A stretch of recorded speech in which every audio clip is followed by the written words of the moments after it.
2018, quando ho cominciato a fare bob, ero in difficoltà perché mi ero innamorata di questa nuova specialità, ma avevo il mio vecchio amore, quello del lancio del disco, che non riuscivo a farmi passare, tra virgolette. Poi a un certo punto, con la quarantena, ho dovuto fare una scelta e ho deciso di seguire il mio nuovo amore. Io all'inizio volevo provare quasi per scherzo e poi quando mi hanno lanciato giù per questa pista a 100 km all'ora, senza freni, senza nessuna possibilità di...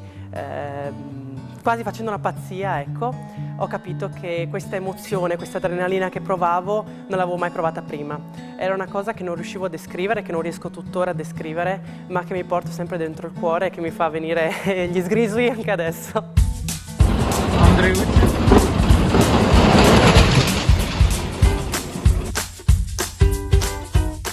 La sera delle Olimpiadi io non ho dormito, chiaramente, perché ero troppo emozionata. Ed è stata una serata che secondo me ha riprodotto tutto quello che avevo sentito nell'atletica. Ho ripercorso come in un flashback continuo tutte le emozioni, tutti i sacrifici, tutti gli impegni che avevo fatto per arrivare alla fine alle Olimpiadi con un altro sport, ma con un percorso che comunque era nato da bambina col basket, ma con l'atletica leggera, e poi quindi questo amore verso lo sport completo. Avevo veramente paura, avevo paura di non riuscire a farcela, di aver sbagliato, di aver fatto una scelta che mi aveva portato magari a non riuscire a coronare il mio sogno, perché comunque alle Olimpiadi di Tokyo, quindi quelle estive, avrei potuto andarci, sarebbe stato difficile, ma era possibile. E aver rinunciato a quelle per puntare alle Olimpiadi di Pechino era una scelta difficile, avevo molta ansia, molta paura, e soprattutto nell'ultimo periodo, quando sembrava che le cose non andassero bene, è stato difficile. Quando mi sono qualificata per le Olimpiadi non potevo festeggiare davvero, perché avevo sempre la paura e il dubbio che potessi risultare positiva al Covid. Ci siamo isolati subito, abbiamo fatto quasi 3 settimane all'interno di una bolla, e quando mi sono trovata a fare la gara non riuscivo a sentire che stavo facendo le Olimpiadi. Me ne sono resa conto proprio durante la gara. Io stavo scendendo, ero sul mio bob, stavo guidando, stavo cercando di fare le cose fatte bene, perché comunque la pista era abbastanza difficile, e nel momento in cui a un certo punto nella curva 6, per chi l'ha vista ha notato che c'erano disegnati i cerchi, ho visto i cerchi olimpici che il giorno prima non c'erano, li avevo messi durante la notte. Mi sono resa conto davvero che erano le Olimpiadi. Alla fine dell'ultima discesa, quando ho passato la curva più pericolosa di tutte, che era la penultima in realtà, mi sono trovata a rendermi realmente conto di essere alle Olimpiadi, di essere un'olimpica, di aver realizzato questo mio grande sogno, e sono scoppiata in lacrime. Mi sono vergognata tantissimo in realtà, perché da friulana orgogliosa non potevo scoppiare in lacrime. Ho fatto tutta l'ultima curva non vedendo niente, piangendo, perché dovevo finire la gara, ma allo stesso tempo sapevo che ormai le difficoltà maggiori erano passate, che ce l'avevo fatta. Il sogno di ogni atleta è sicuramente quello di andare alle Olimpiadi, ma penso che il sogno ancora più grande, l'apoteosi di questo, sia andare a fare e magari a portare a casa qualcosa al collo. Io sono scaramantica, non dico cosa, sia farlo nelle Olimpiadi in casa, con la propria famiglia, la propria gente, le persone che ti amano, che sono intorno, ti sostengono.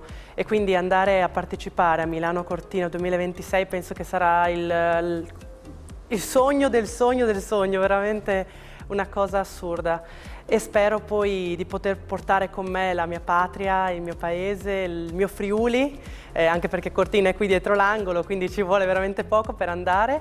Vorrei che tutti venissero con me a vedermi, a fare il tifo, perché sarà questa la mia forza in quel momento. La difficoltà maggiore è quella che adesso in Italia non abbiamo una pista, quindi stiamo aspettando che rifacciano quella di Cortina, e per ora ci dobbiamo spostare molto all'estero. E dal punto di vista dei materiali siamo avanti, ma non come le altre nazioni. Siamo un po', per chi ha visto Cool Running 4 sotto 0, un po' la Giamaica della fine degli anni 90, che quindi cerca di inseguire un risultato, ma con i mezzi, non i migliori mezzi, ecco.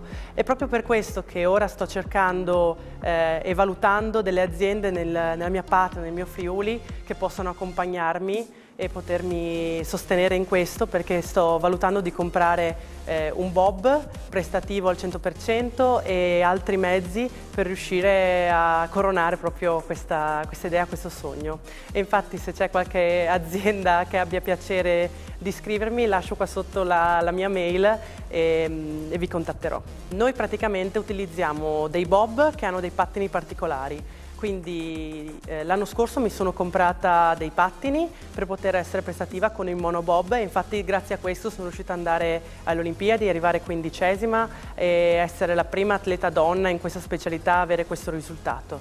E adesso voglio fare la stessa cosa col bob a 2, quindi con la mia compagna Tania Vicenzino, che anche lei è friulana, vogliamo riuscire a portare questa specialità e noi stesse all'apice. L'aeronautica militare mi aiuta molto da questo punto di vista qua e la ringrazio, ma dobbiamo riuscire a fare un passo in più, a superare i nostri limiti e da friulane proprio ci sentiamo che dobbiamo fare il 200% di quello che c'è possibile, investire noi stesse sul nostro corpo ma anche su tutto quello che ci sta intorno.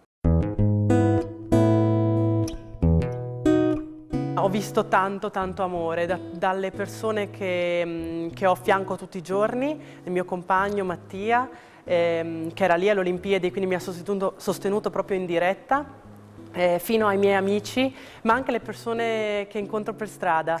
Mi è capitato spesso che mi abbracciassero e mi facessero i complimenti o volessero un autografo, proprio perché ero riuscita a trasmettergli questa emozione e avevo mostrato loro che alla fine i sogni, se ci metti impegno, fatica e sacrificio, si possono realmente realizzare.